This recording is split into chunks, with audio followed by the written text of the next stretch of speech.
وہ ہمارے ایک دانشور ہے، تو انہوں نے مضمون لکھا، کئی باتیں بڑی پسند آتی ہیں۔ وہ کہتے ہیں کہ میری اہلیہ، ان کو بھی کسی نے نا مس گائیڈ کر دیا تھا، حالانکہ اچھی خاتون ہے، کسی نے مس گائیڈ کر دیا، تو وہ بھی سماجی اور ویلفیئر اور یہ خواتین کو شوق ہوتا نا بننے کا، تو وہ بھی سماج کے اندر اچھا مقام تلاش کرنے کے موڈ میں آ گئی۔ تو کہیں ایک دن جانا تھا تو بڑی بن سنور کے میرے ساتھ وہ گاڑی میں بیٹھ گئی۔ تو میں گاڑی میں، عورتوں کو یہ بھی مسئلہ ہوتا ہے نا کہ ہماری تعریف کرو، تو کئی دفعہ بعض مردوں بیچاروں کو جھوٹ بولنا پڑتا ہے، تو زبردستی کراتی ہیں نا جی۔ تو اس میں گنجائش بھی دی ہے شریعت نے گنجائش دی ہے کہ کبھی بیوی کو راضی کرنے کے لیے خلاف واقعہ بات کرنی پڑے تو کر لینی چاہیے، تو وہ کراتی بھی ہیں۔ 3 موقع پر خلاف واقعہ بات کرنے کی اجازت ہے، واقعے کے خلاف بھی آپ بات کر سکتے ہیں، جنگ کے موقع پر 2 لوگوں کو صلح کرانے کے لیے اور بیوی کو راضی کرنے کے لیے کر لیں کوئی ایسی بات، بے شک اپنی طبیعت پہ جبر کر کے کر لیں، گنجائش ہے، اجازت ہے۔ تو وہ کہتے ہیں جب وہ گاڑی میں میرے ساتھ بیٹھی بن سنور کے، تو وہ تقاضا کرنے لگی کہ میں نے مطلب بڑے اچھے کپڑے پہنے ہیں پر آپ نے توجہ نہیں کرائی۔ وہ سیاںا بندہ تھا، وہ چاہ رہا تھا کہ میری خاتون سمجھ جائیں۔ وہ کہتے ہیں مجھے پتہ تھا کہ بیچاری مس گائیڈ ہو گئی ہے، دل کی بڑی اچھی ہے، سیاਣੀ ہے، لیکن اس کو نا کچھ خواتین نے، کچھ لوگوں نے مل کے اس کو ذہن غلط کر دیا ہے کہ سماج میں نکلو، باہر جاؤ، کام کرو، فلاں کرو، اپنی مرضی سے جیو۔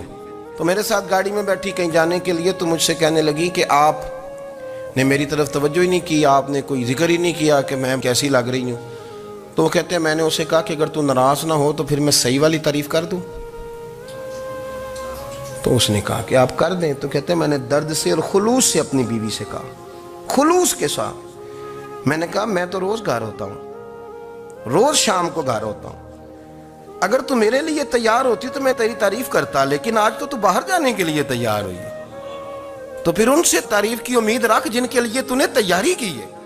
میرے لیے تیاری کرتی تو میں تو ہر شام تیرے پاس ہوتا ہوں۔ کہتے ہیں میرے لفظوں میں درد تھا تو وہ بھی رو پڑی، اور کہنے لگی آپ گاڑی روک دیں، مجھے باہر جا کے کسی کو راضی نہیں کرنا، میں نے اسے راضی کرنا ہے جس کو رب کریم نے میرا شوہر بنایا ہے اور میرے لیے منتخب کیا ہے، میرے ماں باپ کو۔ میں واپس لوٹتی ہوں۔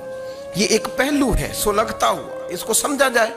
عورت کو ویسے بھی قابو کرنا بڑا آسان ہوتا ہے۔ اعلیٰ حضرت بریلوی رحمۃ اللہ علیہ فرماتے ہیں بیٹیاں نازک شیشیاں ہوتی ہیں، ان کو تو ذرا سی چوٹ لگے تو ٹوٹ جاتی ہیں۔ دیکھیں کتنا بڑا جملہ کہا بریلی کے امام، میں نازک شیشیاں ہیں، ذرا کوئی آدمی گمراہ کرتا ہے، ذرا خراب کرتا ہے۔ اب دیکھیں نا، یہ جو بچیوں کو بچے مس گائیڈ کرتے ہیں، انہیں بڑے بڑے خواب دکھاتے ہیں، وہ بیچاری ماں باپ کو چھوڑ کے، بہن بھائی کو چھوڑ کے اس کے ساتھ شادی کرتی ہے، پھر جو اس کا بعد میں حشر ہوتا ہے، آپ ادلیاں نو سردار پہن تکے تے شرما والیاں نو جھوٹے ڈولیاں دے۔ پھر وہ بیچاری ماں باپ رکھتے نہیں، وہ ظلم کرتا ہے، تو کتنی بڑی تکلیف میں وہ بچی آ جاتی۔ نازک شیشی ہوتی ہے نا تو ٹوٹ جاتی۔ یہی حال اب جدید خواتین اور یہ جو کچھ اینکر پرسن ہیں، یہ اصل میں نا یہ آپ کو سیاست سکھاتے ہیں، لیکن یہ مادر پیدر آزاد لوگ ہیں، بالکل آزاد۔ یہ تو علماء شور نہ کریں، بات نہ کریں، گفتگو نہ کریں، مشائخ بات نہ کریں، اور یہ جو کچھ سنجیدہ اور دینی طبقہ ہے یہ کچھ شور نہ کرے، یہ تو روڈوں پہ ننگے ہو کے آ جائیں معاذ اللہ۔ خوفناک نظریہ رکھتے ہیں یہ لوگ۔ عورت کو کہتے ہیں تیرے حقوق ہم تجھے لے کے دیں گے، مثلاً وہ کون سا حق ہے جو تم نے لے کے دینا ہے؟ میرے نبی کریم صلی اللہ علیہ وسلم نے اس کو بیٹی بھی بنایا ہے، اس کو بہن بھی بنایا ہے، اس کو ماں بھی بنایا ہے، اسے بیوی کا عالی شان رتبہ بھی عطا فرمایا ہے۔ اور چونکہ بیٹی کا بھی حق بڑا بیان کیا جاتا ہے، بہن کا بھی، ماں کا بھی، اور بیوی کے معاملے میں لوگ سمجھتے ہیں کہ زیادہ بات نہیں کرنی چاہیے، شاید مسئلہ خراب ہو جائے۔ حالانکہ نبی پاک صلی اللہ تعالیٰ علیہ وسلم نے بیوی کے بارے میں پتہ کیا فرمایا؟ فرمایا جب تم نکاح کر لیتے ہو تو اپنا ایمان محفوظ کر لیتے ہو۔ اب میں اس کی شرح نہیں کرتا، اب خود کر لیجئے گا کہ وہ ایک ایسی شخصیت ہوتی ہے کہ جس کی موجودگی میں آپ کا ایمان محفوظ ہے۔ اب میں نہیں سمجھتا کہ اس سے بڑی بات کوئی اور ہو سکتی ہے، جس کی موجودگی میں آپ کا ایمان، اور بھئی یہ حدیث پاک عرض کر رہا ہوں، نکاح جب کوئی کر لے تو اس نے اپنا ایمان مکمل کر لیا۔ اس کا معنی یہ ہوا کہ آپ کا ایمان محفوظ ہے اس کی موجودگی میں۔ تو اس سے زیادہ بھی، یعنی ایمان سب سے قیمتی چیز ہے نا، تو اس کے محفوظ ہونے کی وجہ حضور نے نکاح بیان کر دی۔ اب میرا خیال ہے بی بی اگر کوئی اس سے بڑا حقوق مانگے گی تو بیوقوفی کرے گی۔ اتنا بڑا درجہ نبی کریم نے اسے عطا کر دیا، اتنا بڑا مقام دے دیا کہ تو خامند کے ایمان کے محفوظ ہونے کا ذریعہ بن گئی ہے۔ عورت کو جو حقوق رسول کریم صلی اللہ تعالی علیہ وسلم نے عطا فرمائے، نبی پاک نے جو حقوق دیے، دیکھیں نا، حضرت عبداللہ ابن عمر رضی اللہ تعالیٰ عنہ کی اہلیہ بیمار تھی، تو جلدی جلدی سے وہ آئے، تو جب بہت جلدی ہو، سفر بڑا شدید تھا، تو آپ نے جلدی سے نماز ادا کی، جلدی سے چلے۔ آپ کے خادم کہنے لگے حضور خیریت ہے؟ فرمایا میری بیوی بیمار ہے۔ تو اس نے عرض کی حضور آپ کی اہلیہ بیمار ہے، تو آپ نے نماز بھی جلدی سے پڑھی، سفر بھی جلدی جلدی کیا۔ تو فرمانے لگے یہ وہ چیزیں ہیں جو ہمیں مدینے والے رسول نے سکھائی۔ آپ اس کیفیات کو سمجھیں کہ حضور صلی اللہ علیہ وسلم نے درس دیا۔ اور پھر ایک اور بہت بڑی بات، یہ فضیلت کسی اور کو نہیں دی، جو عورت کو حضور نے فضیلت دی، یہ فضیلت کسی اور کو نہیں دی۔ کبھی حضور نے فرمایا کہ تمہارا ابا تمہارے ساتھ بہت سخت رویہ کرے تو تم نے اس کو اس سختی پر داد دینی ہے؟ فرمایا چلو اگر وہ زیادتی بھی کرے تو تم نے اس کے ساتھ سلوک اچھا ہی کرنا ہے۔ لیکن آپ ایک بات کو سمجھے نا کہ بچے کے بارے میں، بیٹے کے بارے میں، بیٹی کے بارے میں فرمایا 10 سال کے ہو کے نماز نہ پڑھیں تو سختی کرو،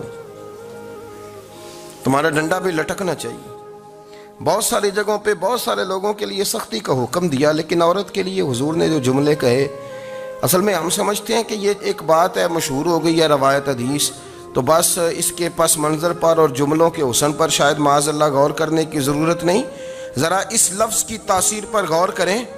حضور نے فرمایا عورت ٹیڑھی پسلی سے پیدا کی گئی ہے، یہ ٹیڑھی ہے، اس کو سیدھا کرنے کی کوشش کرو گے تو ٹوٹ جائے گی۔ تو حضور پھر ہمارے لیے حکم کیا ہے؟ فرمایا جیسی ہے تم اسی کے ساتھ نبھا کرو۔ آپ سمجھیں کہ اتنا محفوظ حضور نے درجہ دے دیا بی بی کو، اتنا محفوظ کہ فرمایا غلطی بھی ہو تو میرے غلاموں تم اس کے ساتھ نبھا کرو، گزارا کر لو۔ کو کیا اور حق چاہیے عورت کو، جس کو اس کی غلطیوں سمیت نبی پاک نے قبول کرنے کا حکم دے دیا کہ اس کی کمزوریوں سمیت قبول کر لو۔ اب اس کو اور کیا، کوئی کمزوریوں سمیت قبول کرتا ہے؟ کبھی آپ دکان پہ بیٹھے ہو تو آپ کہیں بھی اس میں یہ بھی غلطی، میرے مال میں یہ بھی کمزوری ہے، یہ بھی کمزوری ہے، یہ بھی کمزوری ہے، تو کر لے قبول؟ کرتا ہے کوئی؟ کوئی شخص ایسا ہو جو کسی چیز کی کمزوریاں بیان کر کے کہ اسے قبول کرو؟ پر رسول کریم صلی اللہ تعالی علیہ وسلم نے نا ہمیں سبق دیا، حضور نے ہمیں درس دیا، نبی پاک نے ہمیں پیغام دیا۔ فرمایا یہ ٹیڑھی ہے، سیدھی کرنے کی کوشش کرو گے تو بیچاری ٹوٹ جائے گی، تو اس کے ساتھ نبھا کر جاؤ۔ آپ میری بات کو سمجھیے گا۔ چلیں میں اس پر ایک اور بخاری مسلم کی حدیث پڑھتا ہوں۔ حضرت سلمان فارسی رضی اللہ تعالیٰ عنہ اور حضرت ابو درداء کے درمیان بھائی چارہ تھا۔ مکے سے مدینے جب لوگ آئے تو حضور نے بھائی بھائی بنایا تھا، ان کے درمیان بھائی چارہ تھا، تو ابھی پردے کی آیات نازل نہیں ہوئی تھیں، تو لوگ ایک دوسرے کی طرف جاتے تھے۔ حضرت سلمان فارسی رضی اللہ تعالیٰ عنہ حضرت ابو درداء رضی اللہ تعالیٰ عنہ کے گھر میں تشریف لے گئے تو دیکھا کہ ان کی بیوی بڑی غمگین بیٹھی ہیں۔ تو ہم نے فرمایا بہن کیا ہوا؟ تو کہنے لگی تمہارے بھائی کو دلچسپی کوئی نہیں رہی، ہر روز روزہ رکھ لیتا ہے اور ساری رات نفل پڑھتا ہے۔ حضرت سلمان فارسی کہنے لگے ٹھیک ہے کر لیتے ہیں بندوبست۔ نماز دین ہے کہ نہیں؟ دین ہے نا یہ چیزیں۔ لیکن حضرت سلمان فارسی جناب ابو درداء سے کہنے لگے آج میں نے تیرے گھر میں رہنا رات کو، کیونکہ وہ تو ساری رات نماز پڑھتے تھے، نفل پڑھتے تھے۔ انہوں نے کہا ٹھیک ہے، ایک بستر لا کے بچھا دیا حضرت سلمان فارسی کے لیے۔ سلمان فارسی فرمانے لگے دوسرا بھی لا۔ کہا وہ کیا کرنا ہے؟ فرمانے لگے تو نے بھی سونا ہے، میں نے بھی سونا ہے، تو نے بھی سونا ہے، عشاء پڑھیں گے اور پھر دونوں سوئیں گے۔ کہا میں نے تو نماز پڑھنی ہے۔ فرمایا تہجد کے وقت اٹھ کے پڑھیں گے، اللہ کے رسول بھی رات آخری حصے میں جا کے نماز پڑھتے ہیں۔ ادھر ساتھ سلا لیا، وہ تھوڑی کو دیر سوئے، اب عادت تھی ساری رات اٹھنے کی، ذرا اٹھنے لگے بستر سے تو حضرت سلمان فارسی فرمایا چپ کر کے سو جا، وہ بڑی رات پڑی ہوئی، چپ کر کے سو جا۔ وہ لیٹ گئے، پھر اٹھنے لگے تو فرمایا سو جا چپ کر کے، بڑا ٹائم ہے۔ سحری کے وقت اٹھے، نفل پڑھے، ان کا ارادہ تھا روزہ رکھنے کا، تو فرمانے لگے کل رکھا تھا نا، نفلی روزہ جی رکھا تھا، پرسوں بھی رکھا تھا، ترسوں بھی رکھا تھا، فرمایا آج نہیں رکھنا، آج میں تیرا مہمان ہوں، سارا دن کٹھے مل کے روٹیاں کھائیں گے، آج نہیں روزہ رکھنا، سلا دیا۔ اب حضرت ابو درداء رضی اللہ تعالیٰ عنہ کہہ تو کچھ نہ سکے، پر کہنے لگے سلمان تم پتہ ہے تم کیا کر رہے ہو، نہ تم نے مجھے رات اٹھ کے زیادہ نفل پڑھنے دیے، سویرے روزہ نہیں رکھنے دیا۔ تو حضرت سلمان فارسی کہنے لگے کوئی لمبی بات تو نہیں نا، چلتے ہیں نا ابھی فجر میں مسجد نبی میں، تو نبی پاک کو بتاتے ہیں سرکار دو عالم علیہ السلام کی خدمت میں تو اپنی بات کرنا، میں اپنی کروں گا، حضور نتیجے کا اعلان فرما دیں کہ بات طے ہو جائے گی۔ حاضر خدمت ہوئے، عرض کی یا رسول اللہ صلی اللہ تعالیٰ علیہ وسلم یہ ساری رات نفل پڑھتے ہیں، ہر روز روزہ رکھتے ہیں، ان کی اہلیہ غمگین بیٹھی ہیں، حکم فرمائیں۔ تو نبی پاک صلی اللہ علیہ وسلم نے فرمایا پھر ہوا کیا؟ یا رسول اللہ میں نے رات سلایا ہے، سحری میں اٹھایا ہے، سویرے روزہ نہیں رکھنے دیا۔ نبی پاک نے فرمایا سلمان فارسی نے ٹھیک کیا، سلمان فارسی نے ٹھیک کیا۔ پھر حضور نے فرمایا، نبی کریم نے فرمایا ابو درداء تیرے اوپر اگر اللہ کا حق ہے، اس کے رسول کا حق ہے، دین کا حق ہے، تو فرمایا تیری آنکھ کا بھی تیرے اوپر حق ہے، تیرے وجود کا بھی تیرے اوپر حق ہے۔ یہ حضور نے فرمایا تیرے بچوں کا بھی تیرے اوپر حق ہے، تیری بیوی کا بھی تیرے اوپر حق، اس حق کو بھی سمجھے۔ حقوق اللہ بھی ہیں، پر تیری آنکھ کا بھی تیرے اوپر، کیا مانا کہ تیری آنکھ سونا چاہتی ہے تو اسے سلا بھی، تیرے وجود کا بھی تیرے اوپر حق ہے، تو تیرا وجود آرام کرنا چاہتا ہے تو اسے آرام بھی کرا۔ اور پھر وہاں نبی پاک صلی اللہ علیہ وسلم نے فرمایا میں تم سب، سننا یہ لفظ حدیث کے، حضور نے اسی موقع پر فرمایا میں تم سب سے زیادہ اپنے رب کو جانتا ہوں اور میں تم سب سے بڑھ کر اپنے رب سے ڈرتا ہوں۔ حضور فرمانے لگے میں روزہ بھی رکھتا ہوں، افطار بھی کرتا ہوں، یعنی کبھی رکھتا ہوں اور کبھی نہیں رکھتا۔ فرمایا میں نفل بھی پڑھتا ہوں اور اپنی بیویوں کو وقت بھی دیتا ہوں۔ سرکار مسجد میں بھی آتے تھے، نواسوں کے ساتھ کھیلا بھی کرتے، ان کے ساتھ پیار بھی کرتے۔ تو اتنے بڑے حقوق حضور نے بیان فرمائے عورتوں کے کہ تمہاری بیوی کا بھی تمہارے اوپر۔ لو ایک حدیث بخاری کی اور یہاں بیان کر دیتا ہوں۔ ایک شخص نے آ کے عرض کی یا رسول اللہ صلی اللہ تعالیٰ علیہ وسلم جہاد کے لیے تیاری ہو گئی ہے، صفیں بن رہی ہیں، مجاہدین کی تیاری ہے، تو میرا بھی نام لکھ دیا گیا ہے مجاہدوں کی لسٹ میں، لیکن یا رسول اللہ صلی اللہ تعالیٰ علیہ وسلم میری بیوی نے حج کی تیاری کر لی ہے اور میرے دوستوں نے، صحابہ نے میرا نام مجاہدین کی لسٹ میں لکھ دیا، تو میرے لیے کیا حکم ہے؟ یہ بخاری مسلم ہے۔ تو نبی پاک صلی اللہ تعالیٰ علیہ وسلم نے فرمایا جہاد پہ کوئی اور چلا جائے گا تو بیوی کے ساتھ حج کرنے جا، اسے محرم کی ضرورت ہے، وہ تیرے بغیر کیسے جائے گی؟ مجاہدین کو تو اور مجاہد مل جائے گا، پر تو اپنی بیوی کے ساتھ جانا۔ نبی پاک صلی اللہ علیہ وسلم نے مرد کو محافظ بنایا ہے، عورت کو مرد کا قیدی نہیں بنایا، بلکہ عورت کو حفاظت عطا کی اور مرد کو اس کا محافظ بنایا۔ اب بچیاں آزاد ہونا چاہتی ہیں، اور آزادی بھی وہ والی کہ جو بنیادی طور پر آزادی نہیں، فحاشی ہے۔ میں نے بہت پہلے کہا ہے کہ اسلام بیٹیوں کو قیمتی سمجھتا ہے۔ جس بندے کے پاس 20 تولے سونا ہو وہ چوک میں لے کے نہیں آتا، وہ قیمتی چیز ہے، اس نے چھپا کے رکھی ہوتی ہے۔ تو جو نبی پاک صلی اللہ علیہ وسلم کا کلمہ پڑھنے والے بیویاں، اسلام انہیں قیمتی سمجھتا ہے، کہتا ہے کہ تم قیمتی ہو لہذا گھر کے اندر رہو، تم باہر نہ ہو۔ لیکن عورتیں ہیں کہ ان کو بلا وجہ لوگ خراب کر دیتے ہیں اور بلا وجہ وہ اس مغالطے کا شکار ہو جاتی ہیں۔ اب آگے بڑھتے ہیں۔ قرآن مجید نے سورہ نور کی آیت نمبر 30 میں کہا کہ کل للمؤمنین یغضوا من ابصارہم، فرمایا کہ اے محبوب علیہ السلام مومن مردوں سے کہہ دو کہ اپنی نظریں جھکا کے رکھیں، اپنی نظریں۔ اور اگلی آیت میں فرمایا وَقُلْ لِلْمُؤْمِنَاتِ یغضضن من ابصارہن، فرمایا کہ اے محبوب مومن عورتوں سے بھی کہہ دو کہ اپنی نظریں جھکا۔ مرد بھی اپنی نظر جھکا کے رکھے گا عورت کی طرف، لیکن یہ ساری پابندی صرف مرد پر نہیں، عورت بھی غیر محرم کا چہرہ نہیں دیکھے گی، اس پر بھی اسی طرح نظر جھکانے کا حکم ہے جس طرح کہ وہ ہر دکاندار کو بھائی جان کہہ کے گفتگو کرنے کی اس کو بھی اجازت نہیں ہے کہ وہ سمجھے کہ پابندی تو مرد نے کرنی تھی، میں نے تھوڑی کرنی تھی۔ وہ جس کے پاس جائے، جہاں بھی جائے، ڈاکٹر کے پاس جائے، باہر جائے، تو وہ جس طرح مرضی اس کا دل چاہے وہ بات چیت کرے، اس کی عورت کو بھی اجازت اسلام نہیں دیتا۔ بنیادی طور پہ اسلام شرم و حیا کا دین ہے، حیا کی بات کرتا ہے۔ حیا کی جب ہم تعریف کرتے ہیں تو حیا کی تعریف یہ ہے کہ کوئی کبھی چیز دیکھ کے نا تو آپ کی طبیعت میں کراہت محسوس ہو، آپ کوئی غلط جملہ منہ سے نکالتے ہوئے ذرا جھجکیں، آپ کوئی غلط بات کرتے ہوئے تھوڑا بوجھ محسوس کریں۔ ہمارے ہاں تیزی سے فروغ پایا ہے بے حیائی نے۔ سنگیوں کی محفلیں، یاروں کی محفلیں، اس میں غلیظ گفتگو ہوتی ہے الا ماشاء اللہ۔ جن دوستوں کو بڑی پاک صاف گفتگو کرنی چاہیے، دوستی کا رشتہ بڑا مقدس رشتہ ہے، جو یہاں ایک دوسرے سے پیار کریں گے جنت میں بھی اکٹھے داخل کیے جائیں گے۔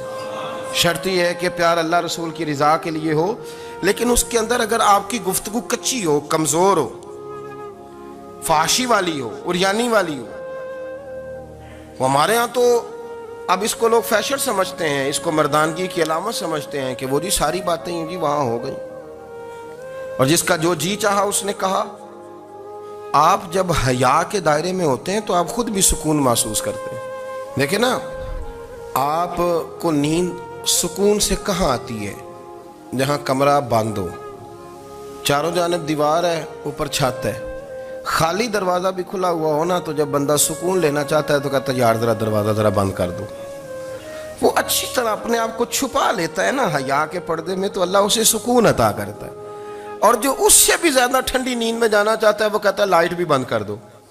اب وہ مکمل طور پہ سمجھتا ہے کہ میں چاروں جانب سے چھپ گیا ہوں، اگر میں کھل کے بھی سو جاؤں گا تو میرا چونکہ پردہ قائم ہے تو مجھے کوئی دشواری نہیں ہوگی۔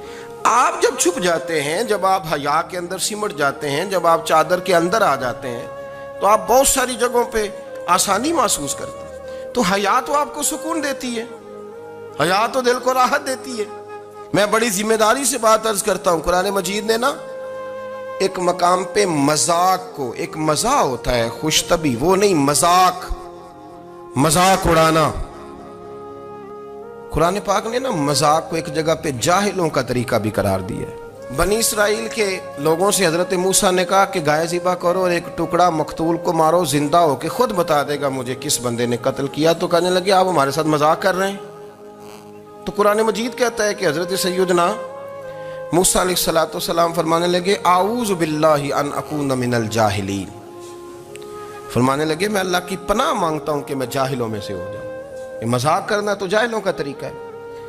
اگر آپ کی زبان سے بے حیائی کا جملہ نکل گیا، اگر آپ کی زبان سے بے حیائی کا جملہ نکل گیا، آپ نے کہہ دیا کہ ہم آزاد لوگ ہیں، جو مرضی کریں گے، جو مرضی کہیں گے، جو ہمارا دل میں آئے گا کریں گے، تو پھر تو لوگ آپ کا وہ حشر کریں گے کہ آپ سے برداشت ہی نہیں ہوگا۔ جس کا لوگ مذاق بنا لیتے ہیں اور جو مذاق بن جاتا ہے پھر اسے کچھ جینے دیتا ہے۔ آپ حیا کی چادر میں چھپیں گے تو بچیں گے، اگر آپ نے اپنا مذاق بنوا لیا یہ کہہ کے کہ میں نے مرضی کرنی ہے، پھر یاد رکھنا چھپنے کو جگہ نہیں ملے گی۔